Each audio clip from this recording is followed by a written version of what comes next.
एक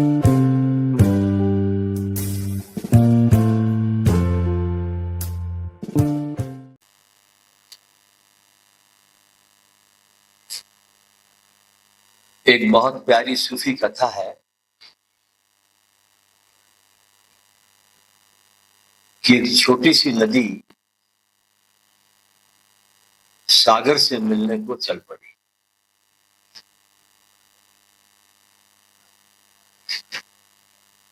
अब नदी छोटी हो या बड़ी हो, सागर से मिलने की प्यास तो हर नदी में एक जैसी होती है, चाहे छोटी हो बड़ी कोई भी। प्यास तो सब में उसी अनुपात में रहती है। सागर से मिलने का जो भाव नदी में बना रहता है वो सेम बराबर बना रहता है। ऐसे ही हम भी चाहे छोटे हो, बड़े हो, क्रोधी हो, जैसे भी हो, भक्त हो, कामी हो, हमारा भी भाव इस अनंत शाश्वत को पाने का सदा बना रहता है। तो ये नदी छोटी सी चली मिलने सागर से, और कहते हैं कि रास्ते में एक बहुत बड़ा रेगिस्तान पड़ा और रेगिस्तान में भटक गई। बहुत बड़ा सा रेगिस्तान आ गया और रेगिस्तान के मुकाबले में तो बेचारी नदी हमेशा छोटी रहती है। रेगिस्तान तो बहुत फैला रहता है और नदी एक तो छोटी नदी थी, तो कहाँ रेगिस्तान का विराट अस्तित्व, कहाँ ये छोटी सी धारा नदी की। और होने क्या लगा कि जरा सी नदी आगे बढ़े बेचारी और रेती इसको चूस ले। कदम आगे बढ़े उसका और रेगिस्तान उसके पूरे पानी को चूस ले रहा है और रह जाए इस पीछे खाली गीली मिट्टी। तो नदी तो खोती गई और अब बचा क्या, मात्र गीली मिट्टी। सुबह से दौड़ रही है, शाम हो गई है और नदी ने देखा मैं शुरू हुई तब तो इतनी लंबी थी, लेकिन यहां आकर के मैं बहुत करीब करीब समाप्त हो गई। तो अंदर ही अंदर इस नदी के व्यथा और विरह का दर्द शुरू हुआ नदी में कि क्या कभी मैं अपने सागर से मिल पाऊंगी या नहीं मिल पाऊंगी। क्योंकि रेगिस्तान तो दिखता है अनंत और मैं हूं इतनी छोटी सी। हम भी सोचते हैं कई बार कि परमात्मा इतना अनंत है, इतना विराट है और हमारी एक छोटी सी बूंद कैसे सागर से मिल सकती है, हम कैसे परमात्मा से मिल सकते हैं। ऐसी नदी भी अपने मन में सोचने लगी कि इतना बड़ा विराट रेगिस्तान में छोटी सी नदी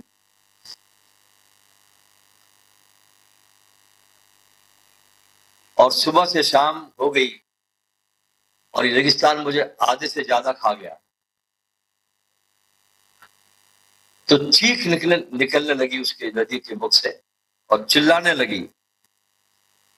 उसने रेगिस्तान को कहा कि ए रेगिस्तान, क्या स्वरूप है तेरा। ये मैं इतने प्रेम से उछल उछल कर, नाच कर, गा कर अपने सागर से मिलन की आस लिए जा रही हूं और तू एकदम से बीच में रोड़ा डाल करके, मेरे रास्ते में बाधा बन करके तू कैसे खड़ा हो गया। और मुझे तो ये लगने लगा है कि मेरी तमन्ना सागर से मिलने की रेगिस्तान तो कभी पूरा होने देगा नहीं। चिल्लाई नदी, रोई, बौखलाई और बड़ा दर्द, बड़ा विरह महसूस किया, जैसा कि हम करते हैं अक्सर जीवन में अपने। नदी ने कहा, इस तरह मैं सुबह से शाम तक आदी हो गई हूं और कल तक पता नहीं क्या हो जाएगा। तो मैं तो बस लगता ऐसा कि नदी होकर रेगिस्तान बन जाऊंगी बस। तो रोने लग गई, चिल्लाने लग गई।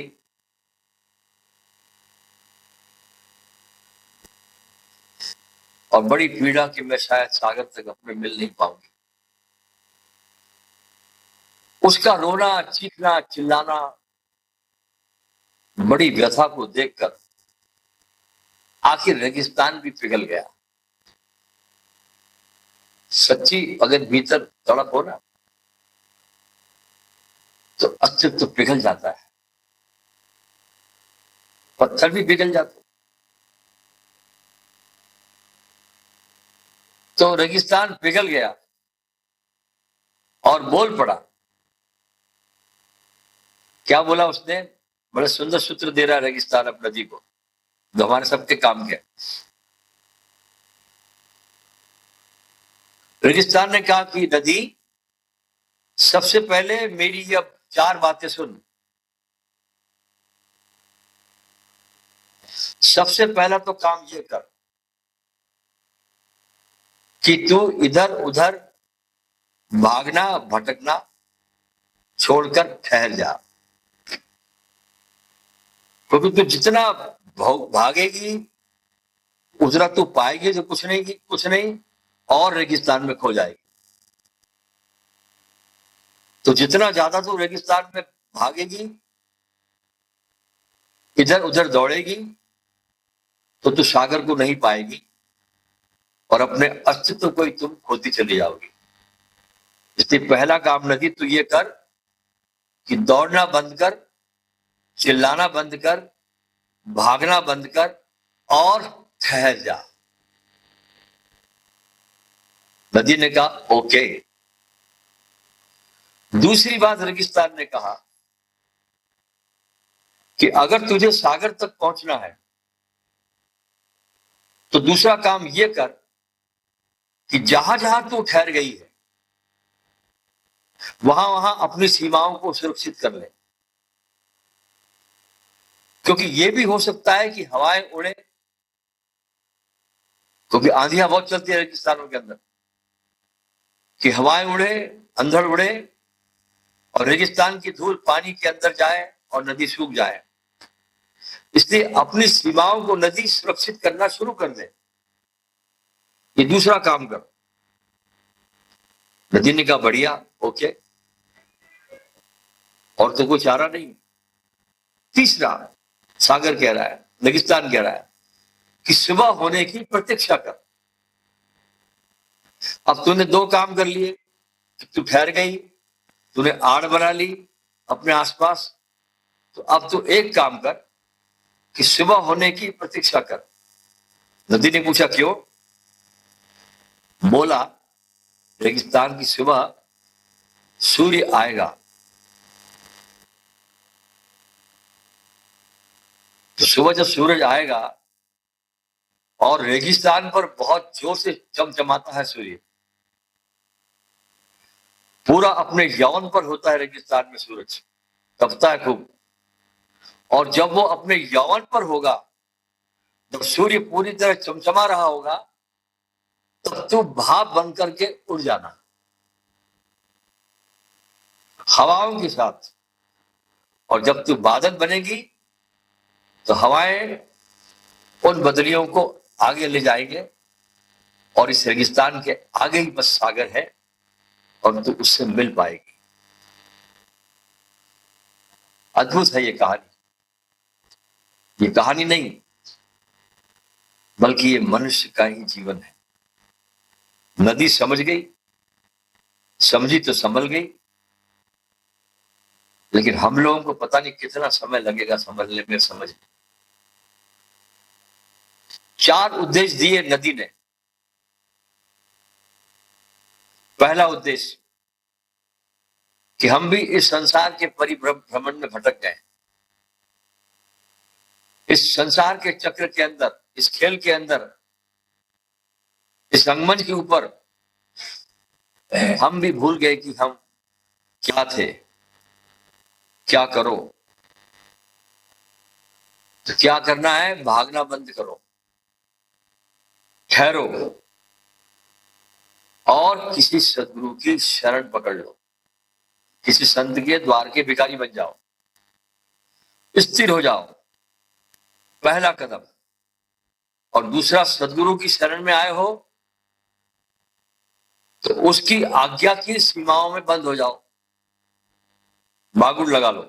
सेकंड काम नदी ने किया था।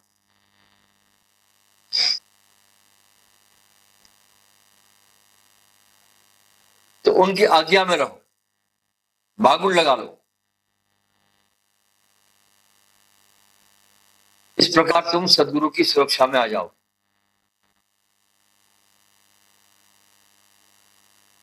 जिस शिष्य को गुरु की आज्ञा सुरक्षा लगती है वो ठीक ठीक रास्ते पर है। तो रेगिस्तान ने क्या कहा नदी से कि अपने आसपास आज्ञा की सुरक्षा सीमा बना।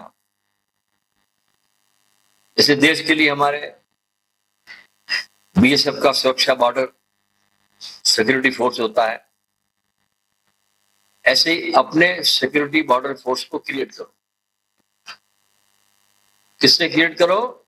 सदगुरु की आज्ञा से। और तीसरी बात, धैर्य धारण कर, प्रतीक्षा कर,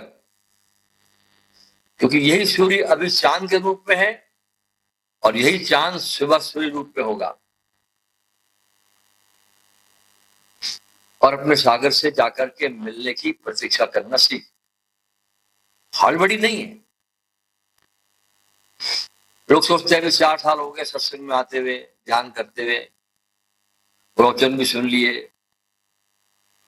कुछ हुआ नहीं। कुछ होने की चाहत मत रखना। हाँ, तुमने कुछ भी चाहा तो चाह चमारी चूड़ी नहीं, अति नीचम में नीच। बहुत गिर जाओगे अपने आत्मदेश से।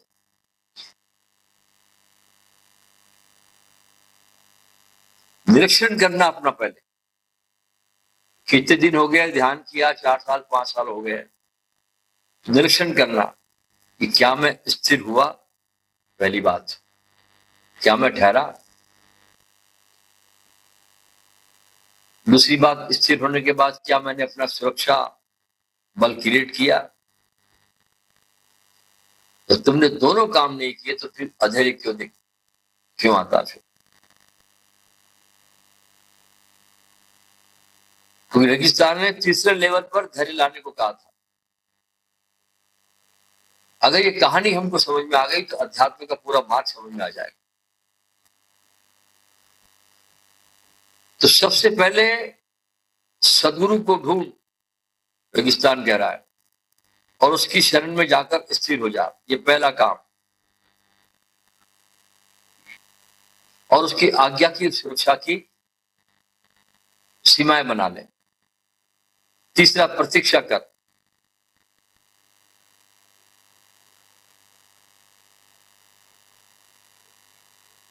और जो प्रतीक्षा करते हो ना गुरु के पास, बस प्रतीक्षा में तुमको सब मिल जाता है। गुरु के चरणों में बैठ जाना, उसके सानिध्य में हो जाना, ये सबसे बड़ी चीज है। वहां कोई चाहत मत रखना। वहां बस एक ही, जितना प्रेम बढ़ सके, जितना तुम्हारे लगाव हो सके, प्रेम गहरा हो जाए तुम्हारा, तो चीजें तुम्हारे लिए बहुत आसान हो जाएगी और तुम्हारा रूपांतरण बहुत सहज हो जाता है बिना प्रयास के।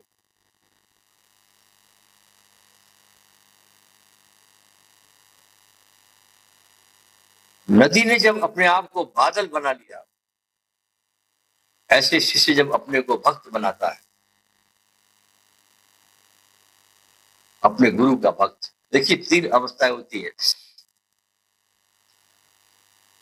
जब गुरु के पास आदमी आता है ना, तो पहली अवस्था होती है विद्यार्थी की।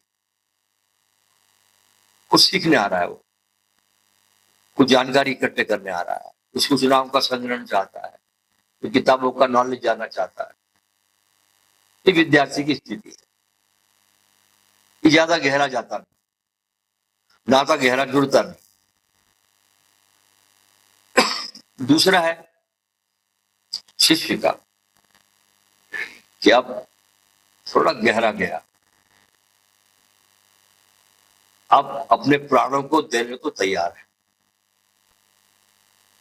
गुरु के चरणों में समर्पित होने को तैयार। और तीसरी अवस्था है भक्त की। अब शिष्य से ऊपर उठ गया, भक्त बन गया। भक्त और भगवान एक हो गए। इसलिए कहा जाता है कि भगवान से बड़ा होता है भक्त।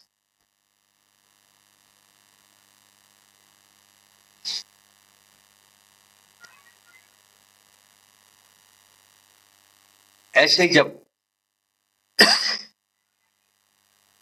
रूमी, जिसकी मैंने कल चर्चा की, अपने गुरु शम्स तबरेज के भक्त बने, तो उनके जीवन में महान क्रांति हुई, बड़ा रूपांतरण आया। किताबों में खोने वाला आदमी किताबों को कुएं में फेंक कर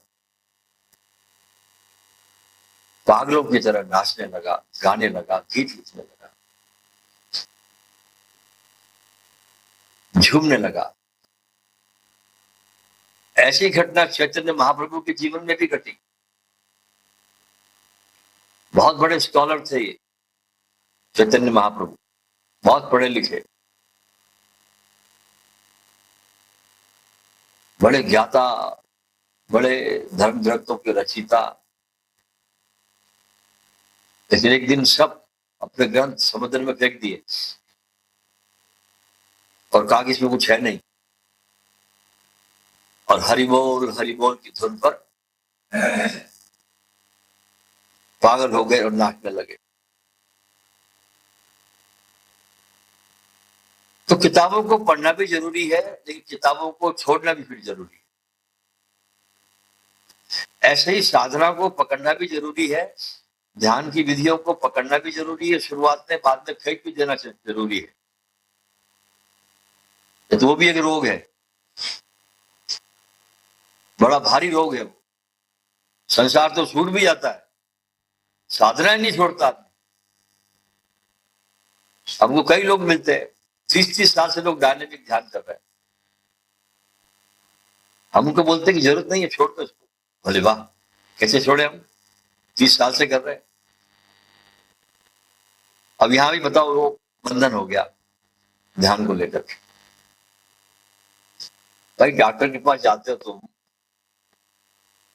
तुमको डॉक्टर एंटीबायोटिक का कोर्स देता 5 दिन का, 3 दिन का, 5 दिन का, और या मैक्सिमम 7 दिन का। उतना ही कोर्स लेना पड़ता ना। ज्यादा लोगे तो दवाई जहर बन जाएगी। ऐसे ही ज्यादा करने से ध्यान भी जहर बन जाता है, ध्यान रखना। इसलिए बुद्ध को रखनी पड़ी अपने 8 सम्यक दर्शन में एक बार, जो उनका अष्टांग मार्ग है गौतम बुद्ध का, उसमें कहा गया उनके द्वारा कि सम्यक ध्यान करो भिक्षुओं। हाँ, अब कुछ पागल 24 घंटे ध्यान करते रहते, तो ध्यान करना थोड़ी पड़ता है। ध्यान तुम्हारी स्थिति है, करने से तुमको होने में आना है, ध्यान रखना। करते करते मत मर जाना।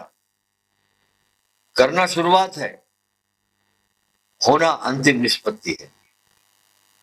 करने से शुरू होता है, ध्यान करना पड़ता है, थोड़ा प्रैक्टिस करनी पड़ती है, अभ्यास करना पड़ता है।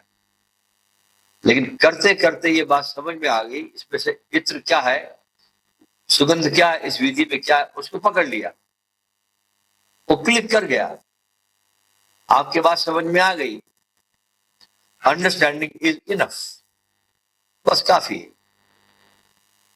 फिर आपका ध्यान जो है वो आपकी जीवन की चर्या हो जाना चाहिए।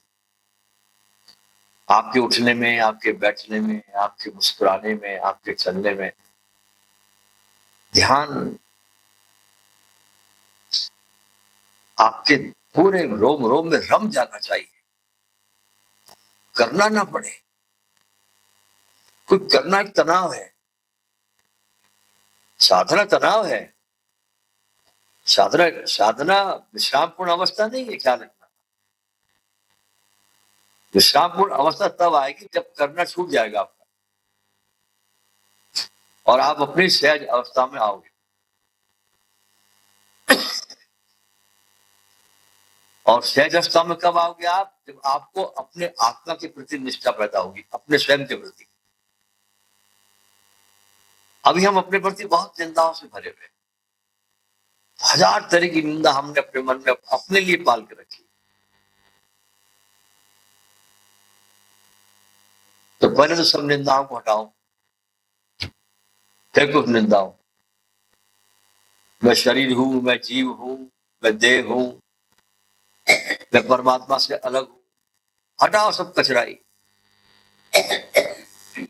और सीधा डायरेक्ट मैं परमात्मा हूं, मैं नारायण हूं, मैं ईश्वर हूं, इसको स्मरण करो। तुमको अब तक ये सिखाया गया कि तुम शरीर हो तो तुम शरीर अपने को मानने लगे। सब खेल मान्यताओं के, ध्यान रखना। अब तक जो तुमने सीखा, जो तुम्हारे अंदर कानों में ध्वनि गई, तुमने उसको मान लिया और तुम वो हो गए। अब तुमको उल्टी चाबी घुमानी पड़ेगी। अब क्या बोलो अपने को कि मैं परमात्मा हूं, उससे रंच मात्र भी कम नहीं हूं, और पूरे श्रद्धा के साथ इसको अपने अंदर उतारना है। और देखो 15-20 दिन के अंदर चमत्कार हो जाएगा कि आपके भीतर का नारायण का तत्व जागने लगेगा। जो सोया पड़ा है वो जागेगा। तो उसको बार बार आप बोल रहे हो कि मैं नारायण हूं, मैं परमात्मा हूं, मैं ईश्वर हूं, वो जागेगा। वो जगा हुआ है, वो प्रकट हो जाएगा। उसको समय लगता नहीं है। तो रूबी जैसे पागल हो गया अपने गुरु के प्रेम में और नाचने लगा बावरों की तरह। मिल गया उसको। समाज दुश्मनी हो गई, परिवार दुश्मन हो गया, सब खराब खड़े हो गए, लेकिन रूमी ने अपना नृत्य, अपना इबादत जो शुरू की, आज 800 साल के बाद में भी वो उनकी जो खुशबू है वो हवाओं में तैरती है। इस आदमी की समाधि है बहुत बड़ी, कोनिया में। और समाधि पे जो लिखवाया इस आदमी ने ना, वो बड़ा कमाल के लिखवाया, बहुत ही गजब लिखवाया इस आदमी। बोल के गया था ऐसा लिखना। उसकी समाधि पे लिखा है कब्र पर कि मुझे मेरी कब्र में ढूंढने वालों, मैं यहां पर नहीं रहता, मैं वहां रहता हूं जहां दिलों में लोग मुझे मोहब्बत करते हैं। जो दिल मेरे प्रेम में पागल है, मैं उन दिलों में रहता हूं। इसलिए इस कब्रिस्तान में मुझे ढूंढने की कोशिश मत करो। मैं वहां रहता हूं जहां कोई दीवाना मुझे मोहब्बत करता है, जो मुझे प्रेम करता है, मैं वहां रहता हूं। मुझे उसके दिल में ढूंढो। तो सूफियाना मार्ग जो है बड़ा प्रेम और इश्क का मार्ग है। तो ये जो रूमी जब बावरे हो गए तो उन्होंने बहुत अच्छी विधि खोजी और वो पागलों की तरह गोल गोल घूमने लगे। इसको नाम दिया सूफी दरवेश ध्यान। सबसे प्राचीन तकनीक है ये और सबसे शक्तिशाली है। ये इतना गहरा ध्यान है जो मैं भी कराऊंगा आपसे बिल्डिंग का, कि एक बार भी आपने कर लिया इसको पूरे प्राणों से तो ये बिल्कुल आपको अलग बना देगा। आंखों को खोल के रखना है, इसमें आंखें बंद नहीं करना है। जैसे छोटे बच्चे घूमते हैं ना, ऐसे आपको घूमना है। और अपने को क्या समझना है कि मैं केंद्र हूं। तुम्हारा नारायण जो भीतर है वो केंद्र है, तुम्हारा परमात्मा जो शरीर में भीतर है वो कील है, और उस कील के आसपास तुम्हारा शरीर घूम रहा है।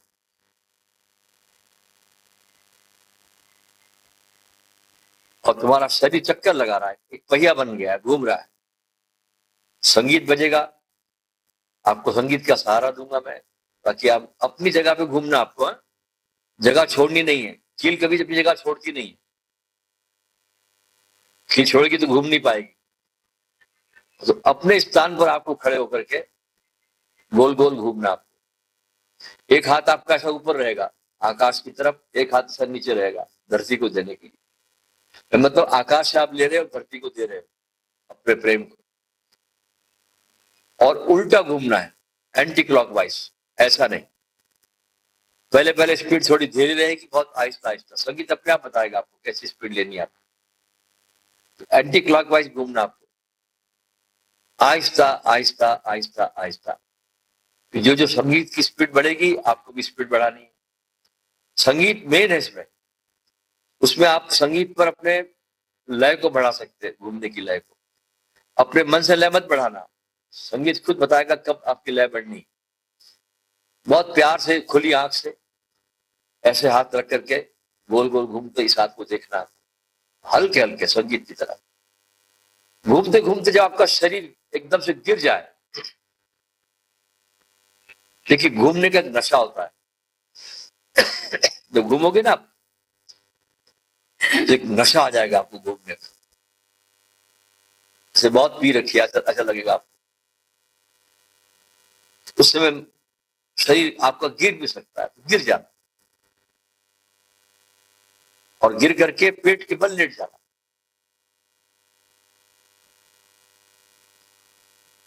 तो रोकना मत अपने को, बस पेट के बल आप लेट जाना, और पेट के बल लेट के फिर आंखें बंद कर लेना है।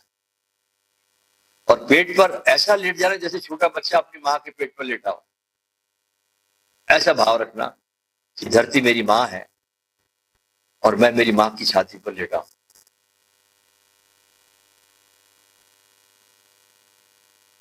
तो ये प्रयोग है आज के इस सूफी दरवेश ध्यान का। सारे मित्र खड़े हो जाए। मैंने बताया आपको, एक हाथ ऐसा ऊपर आपका लेफ्ट साइड का, एक हाथ नीचे। आपको एंटी क्लॉकवाइज घूमना है, अपना अपना स्थान जगह पे बना ले आप। कोई किसी को टच करे नहीं, स्थान को छोड़ना है नहीं।